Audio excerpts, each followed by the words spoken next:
የጨጓራ ህመም ዕለታዊ ውሏችሁንና እንቅልፋችሁን እየነሳችሁ ለተቸገራችሁ ይህ ቪዲዮ ለእናንተ ነው። ዛሬ በጤና ፕላስ ቻናላችን ቤት ውስጥ ሆነው የጨጓራን እሳት ሙሉ በሙሉ የሚያጠፉ 10 ቀላል መንገዶችን እናያለን።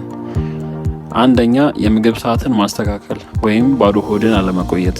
ጨጓራ ባዶ በሚሆንበት ጊዜ የሚመረተው አሲድ የጨጓራ ግድግዳን የመጉዳት እድሉ ከፍተኛ ነው። ስለዚህ ምግብን በሰዓቱ መመገብና ረጅም ሰዓት ሳይበሉ አለመቆየት ይመረጣል።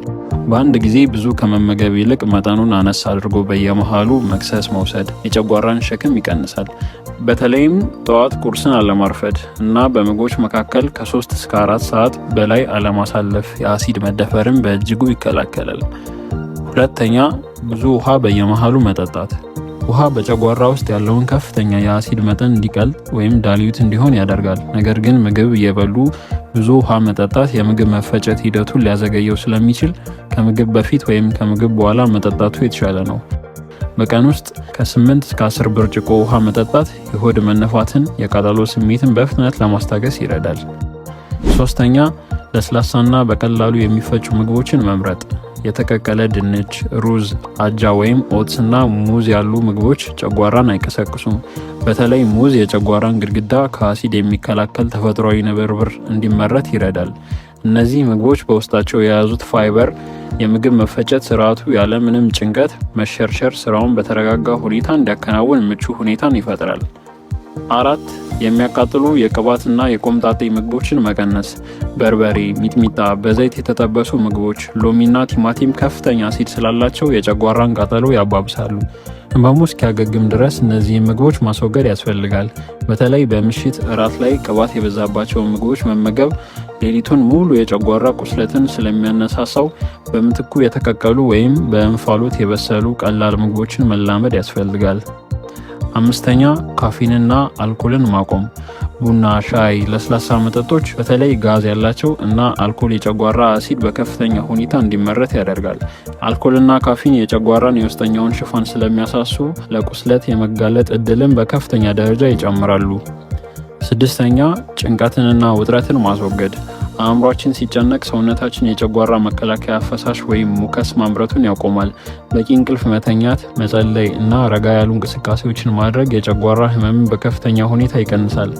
አእምሮና ጨጓራ በቀጥታ በነርቭ የተገናኙ በመሆናቸው ውስጣዊ ሰላምን በመጠበቅ ልክ እንደ ሕክምና መድኃኒት ሁሉ ጨጓራን የማዳን አቅም አለው። 7. የህመም ማስታገሻ መድኃኒቶችን በጥንቃቄ መውሰድ። እንደ ዳይክሎፌናክ፣ ኢቡፕሮፊን እና አስፕሪን ያሉ የህመም ማስታገሻዎች የጨጓራ ግድግዳን ያቆስላሉ። በጣም ካልተገደዱ በቀር እነዚህን መድኃኒቶች አለመውሰድ ወይም መውሰድ ካለብዎ ሁልጊዜ ከምግብ በኋላ ማድረግ ይመረጣል። አስገዳጅ ሁኔታዎች ሲኖሩ የጨጓራን ግድግዳ የማይነካውን ፓራሲታሞል መጠቀም ወይም አማራጭ የህክምና መንገዶችን ከሐኪምዎ ጋር መወያየት ይመረጣል። 8. ዝንጅብልና ማር መጠቀም። ዝንጅብል ተፈጥሯዊ የቁስል ማስታገሻ ወይም አንቲኢንፍላማቶሪ ባህሪ ያለው። ጥቂት ዝንጅብል በሻይ መልክ አፍልቶ መጠጣት ወይም 1 ማንኪያ ንጹህ ማር መውሰድ የጨጓራ ግድግዳ እንዲያገግም ይረዳል። ማር በውስጡ የያዘው ጸረ ባክቴሪያ ወይም አንቲባክቴሪያል ባህሪ በጨጓራ ላይ የተፈጠሩ ጥቃቅን ቁስሎችን በማከም ረገድ ከፍተኛ ሚና ይጫወታል። 9. ከተመገቡ በኋላ ወዲያውኑ አለመተኛት። ከተመገቡ በኋላ ቢያንስ ለ2 ወይም ለ3 ሰዓት ቀጥ ብሎ መቀመጥ ወይም ቀስ ብሎ መራመድ ያስፈልጋል። ወዲያውኑ መተኛት የጨጓራ አሲድ ወደ ላይኛው የምግብ ቧንቧ ወይም ኢሶፋገስ ተመልሶ እንዲፈስና የቃጠሎ ስሜት እንዲፈጥር ያደርጋል። በተጨማሪም በምተኙበት ጊዜ የጭንቅላትዎንና የደረትዎን ክፍል ትራስ ተጠቅመው ከፍ ማድረግ አሲዱ ወደ ላይ እንዳይተፋ ይረዳል። 10. የኤች ፓይሎሪ ባክቴሪያ ምርመራ ማድረግ። የጨጓራ ህመም በተደጋጋሚ የሚመላለስና የማይሻሻል ከሆነ መንስኤው የባክቴሪያ ኢንፌክሽን ሊሆን ይችላል። ወደ ህክምና ተቋም በመሄድ ምርመራ ማድረግና ባለሙያ በሚያዘው መመሪያ መሰረት አንቲባዮቲክ መውሰድ ህመሙን ከስሩ ለመቅረፍ ይረዳል። ይህ ባክቴሪያ በጊዜ ካልታከመ ለከፋ የጨጓራ ቁስለት አልፎ ተርፎም ለካንሰር ሊዳርግ ስለሚችል ምርመራውን በፍጥነት ማድረግ ተገቢ ነው። ቪዲዮ ከተመቻችሁ ላይክ እና ሼር ማድረጋችሁ እንዳትረሱ። በቀጣይ ቪዲዮ እስክንገናኝ ጤናችሁ ፕላስ ይሁን።